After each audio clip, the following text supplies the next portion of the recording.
नमस्कार। परीक्षा की तैयारी के आज के इस अंक में आप सबका बहुत बहुत स्वागत है। जैसे जैसे बोर्ड की परीक्षाएं करीब आ रही हैं, बच्चों एवं अभिभावकों में घबराहट, तनाव और आत्मविश्वास की कमी स्वाभाविक रूप से आ ही जाती है। लेकिन बच्चों, आप बिल्कुल ना घबराएं, क्योंकि परीक्षा से संबंधित आपकी जितनी भी समस्याएं हैं, चुनौतियां हैं, उन सब के समाधान हमारे पास हैं।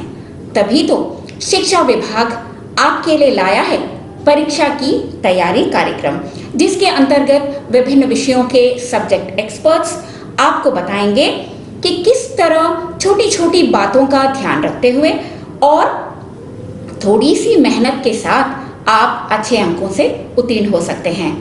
आज का विषय है पॉलिटिकल साइंस, राजनीति विज्ञान, और आज के कार्यक्रम के लिए सब्जेक्ट एक्सपर्ट्स के रूप में हमारे बीच उपस्थित हैं श्रीमती लता कुमार और श्रीमती मेहला। आप दोनों का आज के इस कार्यक्रम में स्वागत है। हम जानते हैं कि कोविड महामारी के चलते इस वर्ष बोर्ड की परीक्षाएं 2 टर्म्स में हो रही हैं और सिलेबस एवं क्वेश्चन पेपर पैटर्न में भी थोड़ा सा बदलाव आया है। कुछ पोर्शंस डिलीट करे गए हैं और थोड़ी सी जो परीक्षा की पद्धति है उसमें भी बदलाव हुआ है। तो महिला जी, क्या आप हमारे बच्चों को बता सकती हैं कि टर्म 2 के लिए पॉलिटिकल साइंस का सिलेबस क्या है? जी, सबसे पहले तो मेरा नमस्कार। पॉलिटिकल साइंस बुक को हम 2 भागों में विभाजित करेंगे। जैसे पहला है आपका कंटेम्प्रेरी वर्ल्ड पॉलिटिक्स और दूसरा है आपका politics in India since independence. ये 2 बुक हैं और फर्स्ट बुक में आपके 3 चैप्टर्स आ जाएंगे, जिसमें न्यू सेंटर्स ऑफ पावर है, दूसरा south Asia and the contemporary world और तीसरा है ग्लोबलाइजेशन। ये पूरा जो 1 बुक 20 मार्क्स का आता है। देन सेकेंड बुक आपका चाहेगा parties and party system in India, democratic resurgence और Indian politics trends and development. ये 20 मार्क्स का है। अगर आप पहला बुक को देखेंगे तो जिसमें से न्यू सेंटर्स ऑफ पावर में कुछ नए चैप्टर्स को ऐड किया गया है, डिलीट के साथ साथ कुछ नए चैप्टर्स को ऐड किया, जैसे रशिया इसमें एडेड है, इजराइल एडेड है, इंडिया को ऐड किया है। आप साउथ एशियन में आ जाएंगे, मालदीव्स इसमें ऐड किया गया है। देन ग्लोबलाइजेशन चैप्टर्स में आपका मीनिंग एंड डिबेट्स, आपको इसमें पूरी तरह से तैयारी करना है। देन अगर आपका सेकेंड बुक में आप देखेंगे तो पॉलिटिक्स, पार्टी पॉलिटिक्स में Congress party, bi party system, mono party system आपको अच्छी तरह से प्रिपेयर करना है। डेमोक्रेटिक रिसर्जेंस थोड़े से बच्चों को डिफिकल्ट लगता है बिकॉज उसमें दीन दयाल उपाध्याय जी के बारे में थोड़ी सी जीवनी है। देन टोटल रेवोल्यूशन के बारे में है और जयप्रकाश नारायण जी के बारे में भी उस पर ऐड किया गया है। एंड डेमोक्रेटिक ट्रेंड्स में आपका यूपीए सरकार और एनडीए के फेसेस को ऐड किया गया है। तो कहीं ना कहीं हम देखेंगे कि ये पूरा जो बुक है पॉलिटिकल साइंस का, इसमें लेटेस्ट डेवलपमेंट्स को ज्यादा फोकस किया गया है, बिल्कुल, ताकि बच्चे अपने आप को डे टू डे लाइफ या प्रेजेंट लाइफ के साथ जोड़ सके। बिल्कुल सही कहा आप दोनों ने कि पॉलिटिकल साइंस में बच्चों को लेटेस्ट डेवलपमेंट्स की जानकारी होनी बहुत ज़रूरी है, ताकि वो प्रश्नों का उत्तर अच्छी तरीके से दे पाए। जब बच्चे परीक्षा में विशेष रूप से पॉलिटिकल साइंस की जब हम बात करते हैं या किसी भी विषय की हम बात करते हैं, तो बच्चों को ये जानना ज़रूरी है कि क्वेश्चन पेपर का पैटर्न क्या होगा, किस प्रश्न के कितने अंक होंगे और किस प्रश्न पर उनको ज़्यादा ध्यान देना होगा, ताकि वो अपने पेपर्स को बहुत अच्छी तरीके से अटेम्प्ट कर पाएँ। तो लता मैम, आप हमारे बच्चों को बताइए कि टर्म 2 में पॉलिटिकल साइंस का क्वेश्चन पेपर पैटर्न कैसा होगा और किन प्रश्नों पर उनको अधिक ध्यान देने की आवश्यकता है। बहुत अच्छा प्रश्न है गीता मैडम आपका। जब हम पॉलिटिकल साइंस की बात करते हैं तो हमारा जो क्वेश्चन पेपर होगा वो 40 मार्क्स का होगा और आपको जो टाइम ड्यूरेशन दिया जाएगा वो होगा 2 घंटे का। क्वेश्चन पेपर डिजाइनिंग की अगर मैं बात करूं तो इसे 3 सेक्शंस में बांटा होगा, section A, section B and section C. Section A जो होगा वो 2 मार्क्स के होंगे, जिसमें 8 प्रश्न आपसे पूछे जाएंगे, जिसमें से आपको 7 करना है एंड हर क्वेश्चन का वर्ड लिमिट होगा 50 वर्ड्स। सेक्शन बी में आपको 3 सवाल पूछे जाएंगे, 4 मार्क के प्रश्न होंगे, जिसमें कोई इंटरनल चॉइस आपको नहीं दिया जाएगा। इसमें एक मैप वर्क भी एडेड होगा। और सेक्शन सी 6 मार्क के प्रश्न होंगे, इसमें 2 प्रश्न पूछे जाएंगे और दोनों के साथ आपको इंटरनल चॉइसेस भी दिए जाएंगे। हर प्रश्न का वर्ड लिमिट होगा 170 वर्ड्स। तो आपको सेक्शन में क्वेश्चंस बटे रहेंगे। टोटल क्वेश्चंस आपको 13 आएंगे और आपको 13 जो क्वेश्चंस है उसको अटेम्प्ट करना है। जब मैं मैप वर्क की बात करूंगी तो मैप वर्क एक कंपलसरी क्वेश्चन होगा और जो उसके सब पॉइंट्स होंगे उसको आपको अपने आंसर स्क्रिप्ट में लिखना है। आमतौर पर क्या किया जाता है, बच्चे जो मैप वर्क के क्वेश्चंस होते हैं इसमें मैप को क्वेश्चन पेपर से टियर कर लेते हैं और उसको आंसर स्क्रिप्ट के साथ ऐड कर देते हैं। तो मैं यहाँ पे बच्चों को बताना चाहूंगी कि ऐसा आपको करना नहीं है। हर मैप क्वेश्चन के बाद आपको एक टेबल दिया जाएगा। आपको जो प्रश्न पूछे गए हैं उसका आंसर उसी टेबल में लिखना है और मैप में आपको A, B, C, D का इंडिकेशन दिया जाएगा।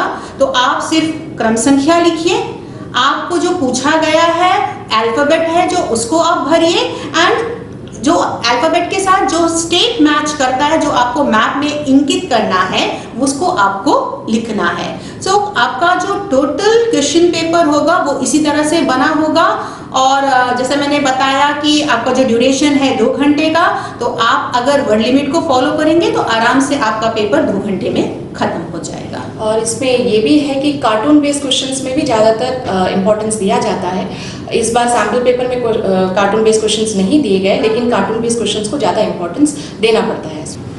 यहाँ पर मैं एक और प्रश्न इसी प्रश्न से संबंधित पूछना चाहूँगी लता मैम आपसे कि क्या बच्चे यदि वर्ड लिमिट को एक्सीड करते हैं, आपने बताया कि सभी प्रश्नों के कुछ निर्धारित वर्ड लिमिट्स हैं, तो यदि बच्चे वर्ड लिमिट से मान लीजिए ज़्यादा लिख देते हैं या कभी कुछ कम लिख देते हैं तो बच्चे बहुत टेंशन में आ जाते हैं कि मैंने बहुत ज़्यादा लिख दिया। कभी वो काटने लगते हैं सेंटेंसेस को कि उनको वर्ड लिमिट में रहना है, तो इससे वो अपना समय जो है वो गवा देते हैं। तो क्या बच्चे यदि वर्ड लिमिट एक्सीड करते हैं तो उनके नंबर्स में कुछ कटौती होगी? नहीं, ऐसा कुछ नहीं है गीता मैडम। बच्चों को हम सिर्फ यही इंस्ट्रक्ट करेंगे कि आप वर्ड लिमिट्स को स्ट्रिक्टली फॉलो करिए। कारण यही कि आपको अपने जो पेपर है उसको आपको 2 घंटे के अंदर समाप्त करना है। अगर आपने किसी क्वेश्चन का ज्यादा लिखा, 50 वर्ड्स पूछा गया और आपने उसको 60 वर्ड में लिखा या 40 वर्ड में लिखा, तो इससे कोई परेशानी होने वाली बात नहीं है। आप इसे बिल्कुल मत घबराइए। लेकिन मेरा सुझाव यही होगा कि आप निर्धारित जो पूछा गया, जो निर्देश आपको दिए गए हैं उसको फॉलो करिए ताकि आपको टाइम मैनेजमेंट में या पेपर को समय में कंप्लीट करने में कोई तरह की परेशानी ना हो। ये बिल्कुल सही कहा आपने लता मैम कि यदि बच्चे वर्ड लिमिट में अपने आप को स्टिक करते हैं तो वो 2 घंटे में अपने पेपर को पूरा कर पाएंगे। पॉलिटिकल साइंस एक ऐसा विषय है जिसमें देश विदेश की जानकारी है, कई अंतर्राष्ट्रीय संगठन हैं, कॉन्स्टिट्यूशन है, डेमोक्रेसी है, बहुत सारे बदलाव जो देश विदेश में होते हैं उनसे संबंधित कई चैप्टर्स हैं। तो बच्चे कई बार कंफ्यूज हो जाते हैं कि किस चैप्टर में उनको ज़्यादा फोकस करना है या किस चैप्टर को वो थोड़ा ध्यान से पढ़ें ताकि वो प्रश्नों के उत्तर दे पाएं। तो महिला मैम आप बताइए हमारे बच्चों को कि किस चैप्टर्स पर वो ज़्यादा फोकस करें। देखिए, जैसे अभी लता मैम ने बताया था कि जो लॉन्ग आंसर्स है उस पर सबसे ज़्यादा फोकस करना है।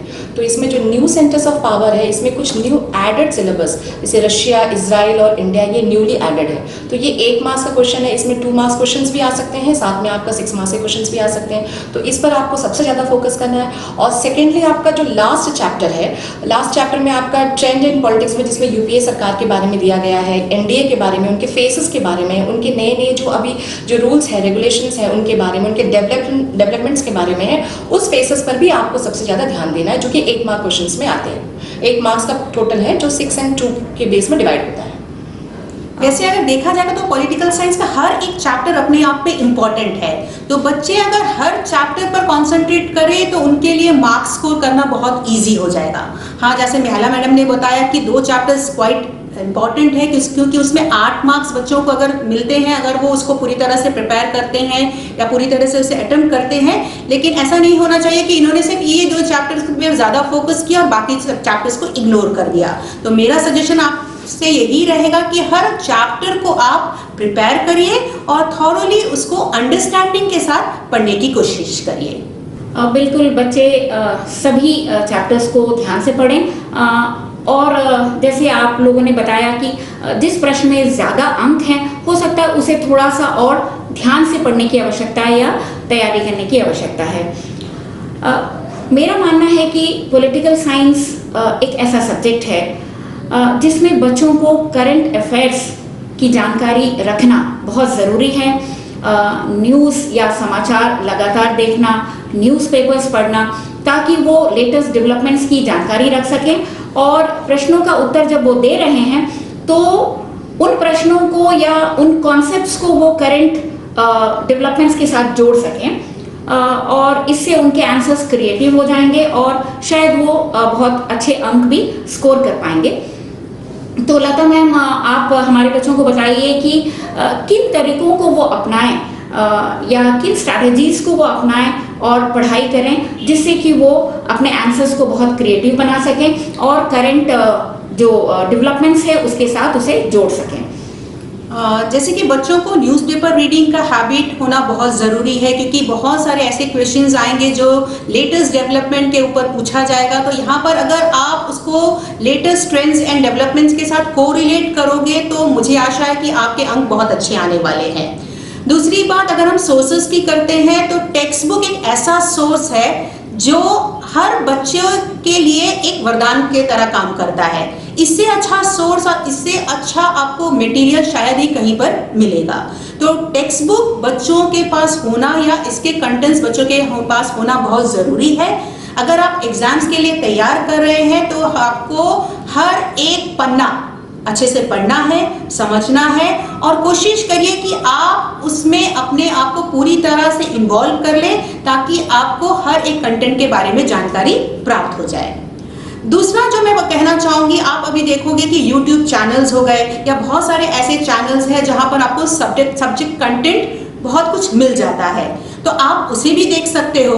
पर मेरा आपसे यही अनुरोध रहेगा कि आप उसके ऊपर कंप्लीटली रिलाई मत करिए, क्योंकि बहुत सारे टीचर्स होते हैं जो इसको लेते हैं, क्लासेस को कंडक्ट करते हैं, लेकिन ज़रूरी नहीं है कि वो इतना रेलेवेंट हो या ज़रूरी नहीं है कि वो स्ट्रिक्टली आपके सिलेबस को फोकस करे। तो आप देख सकते हो, जहाँ तक आपको लगता है जायज़ है उसको अपनाना, आप उसको अपना सकते हो। तीसरा जो है वो है हमारे केबल टीवी में बहुत सारे हमारे शिक्षा विभाग के टीचर्स ने ऑनलाइन क्लासेस कंडक्ट किए, तो आप उससे भी बहुत सारे कंटेंट्स को अडॉप्ट कर सकते हो। हर एक टॉपिक पर टीचर्स ने अपना क्लास लिया, 30 मिनट का क्लास है, आपको यूट्यूब चैनल्स में मिल जाएगा और शायद आपके टीचर्स ने भी आपको इसे शेयर किया होगा। तो मेरा ये भी आपसे अनुरोध होगा कि आप वो कंटेंट या उस क्लासेस को ज़रूर देख लीजिए, इससे भी आपको काफ़ी फ़ायदा होने वाला है। और जैसे मैडम ने कहा, न्यूज़पेपर रीडिंग या दूसरे जो आपके जर्नल्स है या आर्टिकल्स है, अगर आप उसको भी पढ़ लेते हो तो इससे भी आपको काफ़ी फ़ायदा होने वाला है। ये बहुत अच्छी बात लता मैम आपने बताई कि बच्चों को न्यूज़पेपर्स, जर्नल्स पढ़ने चाहिए और समाचार भी उनको देखना चाहिए। साथ ही में आपने ये जो जानकारी दी कि शिक्षा विभाग के जो शिक्षक हैं, शिक्षा विभाग का बहुत ही अच्छा पहल रहा है कोविड महामारी के दौरान कि ऑनलाइन क्लासेस लगातार चलते रहे।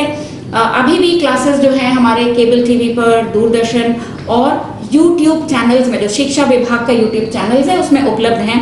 तो इससे बच्चों को फ़ायदा क्या हो सकता है कि वो कभी भी इन क्लासेस को अपने मोबाइल्स पर, स्मार्टफोन्स पर देख सकते हैं। जहाँ तक बोर्ड की परीक्षा का सवाल है, वैल्यू बेस्ड क्वेश्चंस भी आजकल पूछे जाते हैं। वैल्यू बेस्ड क्वेश्चंस का जवाब बच्चों को सीधे तरीके से अपने जो पुस्तक हैं उसमें तो नहीं मिलते हैं। कई बार उनको जो पुस्तकों में उन्होंने जिन अवधारणाओं को सीखा है उसे अपने जीवन से और सामाजिक परिस्थिति के साथ जोड़ते हुए उन प्रश्नों का जवाब देना होता है। तो महिला मैम, आप बताएं कि बच्चे वैल्यू बेस्ड क्वेश्चंस का जवाब देने के लिए कैसे अपने आप को तैयार करें। देखिए, वैल्यू बेस्ड क्वेश्चन इटसेल्फ कि वो बच्चों का राय मांगता है वहाँ पर कि बच्चे उस टॉपिक पर अपना क्या सोचते हैं। वो क्या समझते हैं, इस पर ही वैल्यू बेस्ड क्वेश्चन होता है। तो जैसे लता मैडम बता रही थी कि प्रेजेंट सिनेरियो में क्या गुजर रहा है, न्यूज़ पर, करंट अफेयर्स पर, करंट नॉलेज पर, जनरल नॉलेज पर बेस कर अगर हम उस चीज़ को देखें तो करंट अफेयर्स को बेस करते हुए हम वैल्यू बेस्ड क्वेश्चन को बहुत ईजिली लिख सकते हैं। ये आपका अपना ओन वर्ड्स में रहता है, आप क्या सोचते हैं समाज के बारे में, देश के बारे में, जो चल रहा है उसके बारे में, इसी पर ही फोकस किया जाता है। ये बहुत अच्छी बात आपने बताई कि वैल्यू बेस्ड क्वेश्चंस करने के लिए भी कहीं ना कहीं बच्चों को जो लेटेस्ट डेवलपमेंट्स है उसकी जानकारी रखनी होगी और उसे जो पावर ऑफ एक्सप्रेशन होता है, being an ideal citizen of the nation, तो उसकी क्या कुछ जिम्मेदारियां हैं, कैसे डेमोक्रेसी आइडियल्स सिटीजन्स के एक्टिव पार्टिसिपेशन से सक्सेसफुल होता है। हमारे जो बच्चे हैं आज के, वो कल के देश को संभालने वाले हैं, तो बहुत सारे वैल्यूज उनके अंदर, रिस्पॉन्सिबिलिटी है देश के प्रति, उनकी जो ड्यूटीज हैं उसके प्रति उनको कैसे सजग होना है। तो ये सारी बातें जो वैल्यू बेस्ड क्वेश्चंस है उसमें उनको लिखना होता है। तो यदि वो अपने विचारों को भी समय समय पर व्यक्त करना सीखें, बोलना सीखें, तभी वो उसे लिख भी पाएंगे।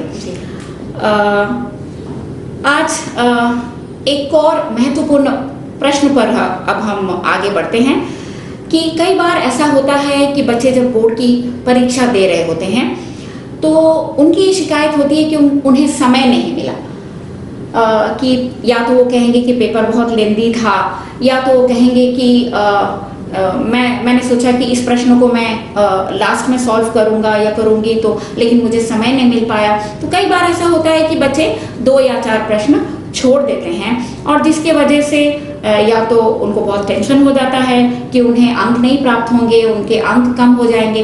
तो ऐसे में लता मैम, टाइम मैनेजमेंट मैं समझती हूँ कि बहुत ही ज़रूरी है, तो आप बच्चों को टाइम मैनेजमेंट के बारे में क्या बताना चाहेंगे? जैसे मैंने बताया कि आपका पेपर 2 घंटे का होने वाला है, 13 प्रश्न आपको करने हैं। एक्चुअली जो टाइम मैनेजमेंट का प्रॉब्लम है ये इसीलिए होता है कि बच्चे जो है ठीक से उसको समझ नहीं पाते हैं। मेन प्रॉब्लम उनका क्वेश्चन पेपर को अटेम्प्ट करने में लग जाता है। आपको क्वेश्चन पेपर से पहले जब आपको क्वेश्चन पेपर डिस्ट्रीब्यूट हो जाता है तो you have got 15 minutes of time to go through the question paper.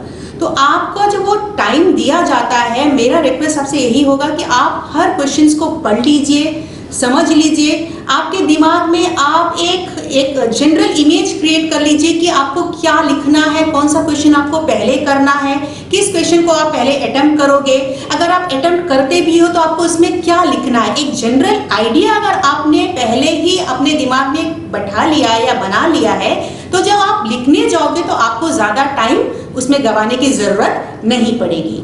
दूसरा कि बच्चे जो है कॉन्फिडेंट हो जाइए कि आप कौन सा सेक्शन पहले करना चाहोगे।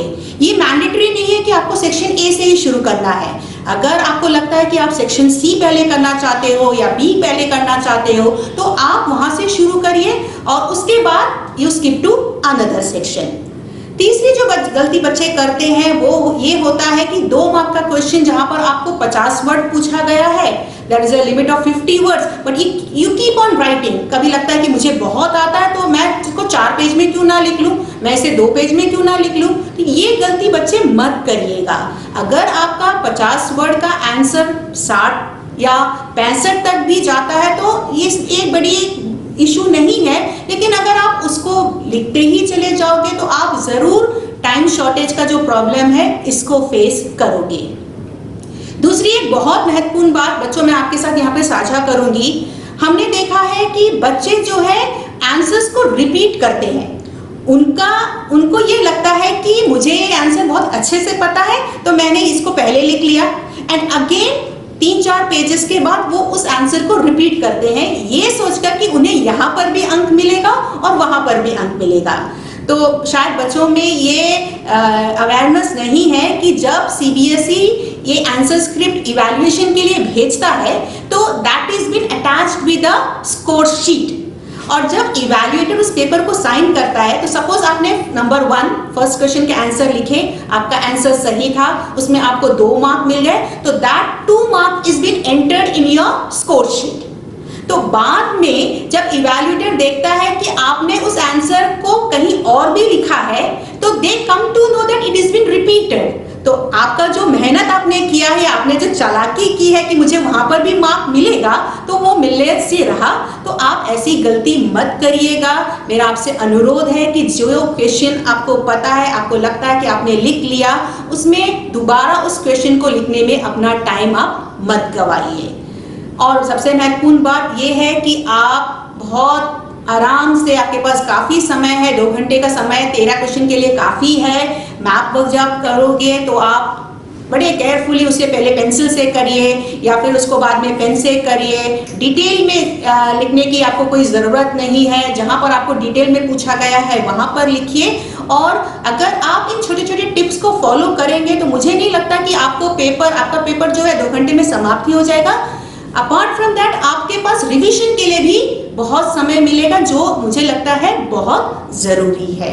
सो टाइम मैनेजमेंट अगर आप करोगे तो आपका पेपर निर्धारित समय के पहले ही समाप्त हो जाएगा। एक चीज़ और मैं ऐड करना चाहती हूँ, यहाँ पर बच्चे ज़्यादातर ये गलती करते हैं, जो ब्लाइंड स्टूडेंट्स के लिए जो क्वेश्चंस होता है उसको भी वो अटेंड करते हैं। तो मेरा रिक्वेस्ट है बच्चों से कि please go through the question paper very carefully. आपके पास बहुत सारा समय रहता है, उसको रीड आउट करिए और try to attend the question section wise जितना हो सके। और नॉर्मली बच्चे ये भी गलती करते हैं कि जैसे आपने क्वेश्चन नंबर 2 पहले अटेंड किया, then you will go for 14, then you are coming for 1। ऐसे ना करके आप सेक्शन वाइज जाइए और ब्लाइंड स्टूडेंट्स के क्वेश्चंस को प्लीज़ उसको अटेंड मत करिए।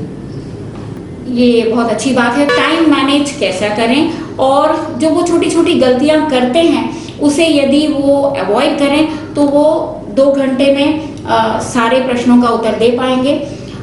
और यहाँ एक बात लता मैम आपने बताया कि जो 15 मिनट्स रीडिंग का होता है, कई बार बच्चे उसको देखा जाता है कि सही तरीके से यूटिलाइज नहीं करते हैं। तो वो एक बार जल्दी से प्रश्न पढ़ लेते हैं और उन्हें उत्सुकता होती है कि कब आंसर शीट मिले और मैं कब सिग्नल मिले कि मुझे लिखना है और मैं लिखना शुरू करूं। तो कई बार वो ध्यान से क्वेश्चंस नहीं पढ़ते हैं। तो ये 15 मिनट यदि वो पूरी तरह से यूटिलाइज करें और क्वेश्चंस को ध्यान से पढ़ के मेंटली एक सेट हो जाए कि मुझे कौन सा सेक्शन पहले करना है और कौन सा सेक्शन बाद में करना है, तो शायद वो बहुत अच्छी तरीके से कर पाएंगे। यहाँ आप लोगों ने मैथ क्वेश्चंस का जिक्र किया, तो मैं थोड़ा सा ये पूछना चाहूँगी कि बच्चे मैथ क्वेश्चंस अटेम्प्ट करने के लिए कैसे तैयार करें अपने आप को, कैसे प्रैक्टिस करें? देखिए, मैथ क्वेश्चंस नॉर्मली आपका टेक्स्ट बुक मैप ही आता है। समटाइम्स पैराग्राफ बेस्ड क्वेश्चंस भी रहेगा जो मैप से रिलेटेड रहता है, जैसे प्राइम मिनिस्टर के बारे में है या प्रेसिडेंट के बारे में या कोई कैबिनेट मिनिस्टर्स के बारे में, जस्ट या फिर कोई स्टेट्स को आपको मार्क करना है। मैथ क्वेश्चंस नॉर्मली आपका टेक्स्ट बुक क्वेश्चंस ही रहता है, उसमें कोई तरह का डरने की जरूरत नहीं है। ये बहुत अच्छी बात है। तो टेक्स्ट बुक उनको बहुत अच्छे तरीके से पढ़नी चाहिए और एनसीईआरटी के जो टेक्स्ट बुक्स हैं वो बहुत अच्छे रिसोर्स हैं, जैसे लता मैम ने भी बताया था। तो बच्चे कई बार टेक्स्ट बुक पढ़ते नहीं हैं ध्यान से, तो उनके पास टीचर्स के दिए हुए नोट्स होते हैं या कुछ रेफरेंस बुक्स होते हैं, तो वो सोचते हैं कि लिमिटेड सैम्पल पेपर्स हैं तो वहीं तक अपने आप को लिमिट रखते हैं। लेकिन बच्चों के लिए हमारा सजेशन यही होगा कि वो किताब को बहुत अच्छी तरीके से पढ़ें, लाइन बाय लाइन, और बहुत अच्छे तरीके से तैयारी करें किताबों को पढ़ते हुए। लता मैम और महिला मैम, आपने पॉलिटिकल साइंस विषय से संबंधित बहुत सारी जो जानकारी है कि कैसे बच्चे क्वेश्चन पेपर को अटेम्प्ट करें, कैसे वो अपने आप को तैयार करें इस विषय के लिए, बहुत सारी जानकारी दी। और आशा है कि हमारे बच्चे इन बातों को ज़रूर ध्यान में रखेंगे और सभी प्रश्नों का अच्छी तरीके से उत्तर दे पाएंगे। बहुत बहुत धन्यवाद आप दोनों का। अंत में मैं यही कहना चाहूँगी कि मन का विश्वास रगों में साहस भरता है, चढ़कर गिरना गिरकर चढ़ना ना अखरता है, उनकी मेहनत कभी बेकार नहीं होती, कोशिश करने वालों की कभी हार नहीं होती, कोशिश करने वालों की कभी हार नहीं होती। तो बच्चे यदि मेहनत करें, खूब मेहनत करें और अपने हौसलों को बुलंद रखें तो अवश्य वो बोर्ड की परीक्षाओं में बहुत ही अच्छे अंकों से उत्तीर्ण होंगे। जाते जाते लता मैम, आप हमारे बच्चों को क्या संदेश देना चाहेंगी?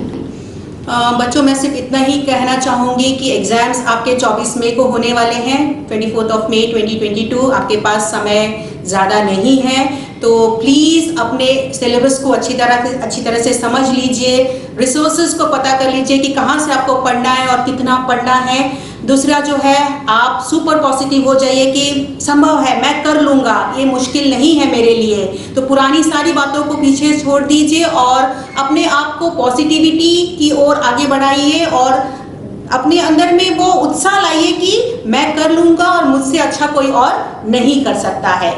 और जो मैं बात करूंगी कि आपका जो हैंडराइटिंग होना चाहिए वो बहुत नीट एंड क्लियर होना चाहिए, ये बहुत ज़रूरी है। आप अपने एनवायरनमेंट को कंट्रोल कर लीजिए अभी से कि किस चीज़ों को आपको ज़्यादा इंपॉर्टेंस देना चाहिए, चाहे वो फ्रेंड्स हो या चाहे आपके इलेक्ट्रॉनिक गैजेट्स हो। आपको रेस्ट्रिक्ट कर लीजिए कि क्या करना है और कैसे नहीं करना है।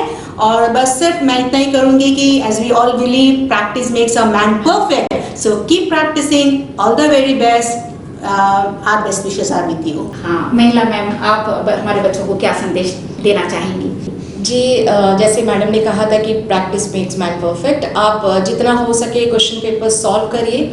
प्रीवियस ईयर का जो क्वेश्चन पेपर्स है, एक रिविजन नोट्स बना लीजिए। चैप्टर्स आपके लंबे हैं तो आप रिविजन नोट जस्ट बना लीजिए, तो वो आपको बहुत ज़्यादा हेल्पफुल रहेगा।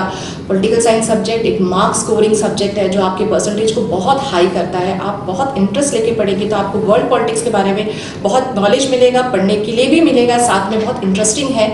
अभी जो प्रेजेंट सिनेरियो में चल रहा है, इसके कंटेंट्स को भी आप उसमें ऐड कर सकते हैं। और थोड़ा सा आप अपने लिए पॉजिटिविटी लेकर आइए, अच्छे से मेहनत करिए और इसे अच्छा से अटेम्प्ट करिए। Any time any doubt, we teachers are there to help you. बिल्कुल आपने जैसे कहा, हम टीचर्स हमेशा आपके साथ हैं। कभी भी आप हमसे संपर्क कर सकते हैं और जो भी शंकाएं परीक्षा से संबंधित आपके पास है उसे आप ज़रूर दूर कर सकते हैं। बिल्कुल आप एक पॉजिटिव एटीट्यूड के साथ परीक्षा की तैयारी कीजिएगा और बिल्कुल आत्मविश्वास को और अपने हौसलों को बुलंद रखिएगा और आप पाएंगे कि सफलता आपके कदम चूमेगी। हम सब की ओर से आपको all the best. Thank you.